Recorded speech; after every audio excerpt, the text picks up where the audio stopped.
Hello दोस्तों, कैसे आप लोग? आई होप कि आप लोग अच्छे और मजे में होंगे। मेरा नाम है सुनील। पढ़ने वाले हैं हिंदी व्याकरण का एक टॉपिक जिसका नाम है शब्द विचार। यानी कि इसलिए हम शब्द विचार के बारे में जानेंगे। सबसे पहले समझते हैं कि हम लोग इस वीडियो में हम लोग क्या क्या समझेंगे। हम लोग समझेंगे शब्द क्या होता है और शब्दों का जो वर्गीकरण यानी कि कितने भाग में बांटा गया है, शब्द किसके आधार पर बांटा गया, उन सब के बारे में जानेंगे। सबसे पहले समझ लेते हैं कि शब्द होता क्या है। क्या कहते हैं? वर्णों के सार्थक समूह को शब्द कहते हैं। यानी कि जैसे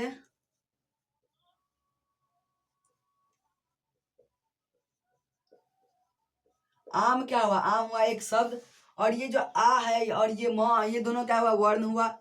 यानी कि दो दो या दो से अधिक वर्ण से अगर कोई जुड़ करके कोई शब्द बनता है तो उसे बोलते, कोई एक समूह बनता है जिसको बोलते हैं शब्द।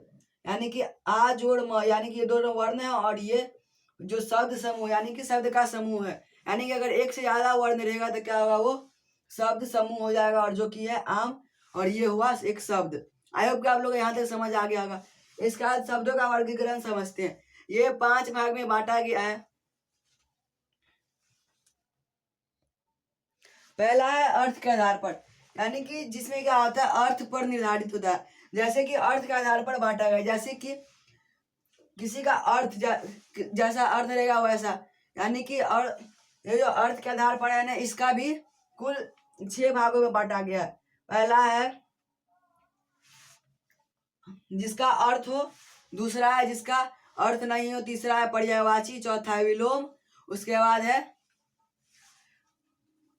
उसके बाद क्या है? इसके बाद है अनेकार्थिक और एकार्थक। यानी कि पहला है सार्थक, जिसका क्या होता है? अर्थ होता है। दूसरा है निरर्थक, जिसका कोई अर्थ नहीं होता है। तीसरा है पर्यायवाची,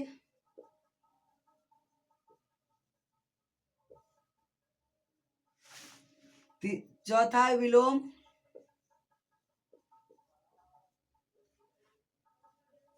पांचवा है एकार्थक और छठा है अनेकार्थक। यानी कि सार्थक जिसका अर्थ हो, निरर्थक यानी कि जिसका अर्थ नहीं हो, पर्यायवाची यानी कि जिसका अर्थ दोनों का बड़ा यानी कि एक ही हो, और विलोम यानी कि एक दूसरे का उल्टा, और एकार्थक यानी कि जिसका एक अर्थ हो, और अनेकार्थक यानी कि जिसका बहुत अर्थ हो।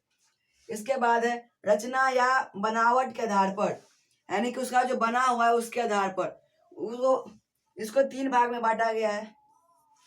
यौगिक, योगरूढ़ और रूढ़। यौगिक यानी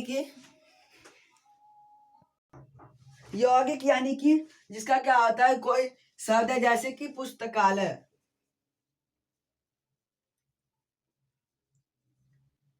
पुस्तकालय को शब्द है। यानी कि यहाँ पर क्या क्या जुड़ा हुआ है? पुस्तक जोड़ आलय, यानी कि पुस्तक यानी कि किताब, और आलय यानी कि घर। यानी कि ये हुआ योगरूढ़, जिसमें कि दो शब्द, दो या दो से अधिक शब्द से मिलकर बना होता है। इसके बाद दूसरा है रूढ़, जिसका क्या होता है? जिसमें जो वर्णों से तो बना रहता है लेकिन उसके टुकड़े नहीं कर सकते, जैसे कि पुस्तक। पुस्तक का क्या होगा? इसको अलग अलग कर देंगे तो यहाँ पर इसका कोई अर्थ नहीं निकलेगा। पू, इसका भी कोई अर्थ नहीं निकलेगा। फिर आधा स, उसका भी अर्थ नहीं, त का भी नहीं, और क का भी नहीं निकलेगा। उसके बाद है योगरूढ़। योगरूढ़ में क्या होता है? इसमें जो है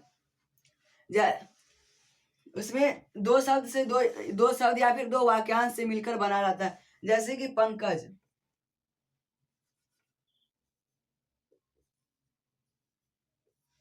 तो पंख यानी कि जो पंख में पैदा हुआ, और पंख यानी कि पंख में पैदा हुआ, यानी कि कीचड़ में पैदा हुआ कमल, यानी कि पंकज। इसका लंबोदर, लंबोदर यानी कि लंबा है उदर जिसका, यानी कि लंबोदर यानी लंबा, और उदर लंबा यानी कि लंबा, और उदर यानी कि पेट, यानी कि जिसका पेट क्या हो? बड़ा हो, उसको क्या बोलते हैं? जैसे लंबा जोड़ उदर। इसका एक अलग अर्थ है लंबा, और उदर यानी कि पेट, और इसका क्या बनेगा, लंबोदर। लंबोदर बनेगा। और लंबोदर ये तो इन दोनों का मेल से बना, लेकिन इसका जो असली अर्थ होगा वो क्या होगा, गणेश। यानी कि गणेश जी को जो उसको लंबोदर भी बोलते हैं क्योंकि उसका पेट बड़ा है। इसके बाद तीसरा है स्रोत या उत्पत्ति के आधार पर। इनके बारे में समझ लेते हैं अब। इसका जो होता है स्रोत या उत्पत्ति के आधार पर, ये होता है, इसको 4 प्रकार में बांटा गया। पहला है तत्सम। तत्सम यानी कि जिसमें क्या होता है, संस्कृत होता है, यानी कि संस्कृत वाला शब्द होता है, जैसे प्रिय,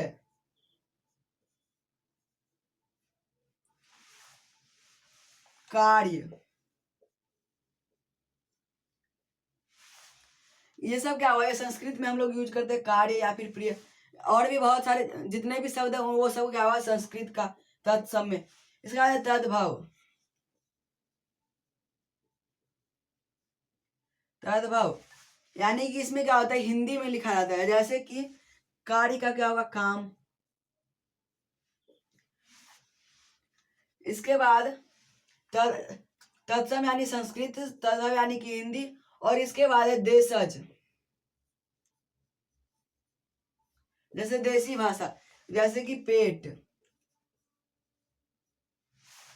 ये सब क्या हुआ, ये हुआ देशज, यानी कि जो इंडिया की यानी कि भारत की देसी भाषा, उसे उसमें अगर बोले तो लिखा रहेगा पेट। और इसका है विदेशी। विदेश यानी कि जो दूसरे देश का, भारत से बाहर का हो, उसको बोलेंगे, जैसे कि उदाहरण के लिए ड्राइवर, डॉक्टर। ये क्या हुआ, डॉक्टर इंग्लिश में बोलते हैं, उसका हिंदी में जो होता है चिकित्सक, लेकिन यहाँ पर डॉक्टर हम लोग हिंदी में भी यूज करते हैं, क्योंकि ये जो है ये है विदेशी भाषा, यानी कि दूसरे देश की भाषा है, जो कि हम लोग हिंदी में बोलते हैं। आई होप कि आप लोग को यहाँ तक समझ आ गया होगा। मिलते हैं अगले वीडियो में, तक के लिए bye, take care, thanks for watching.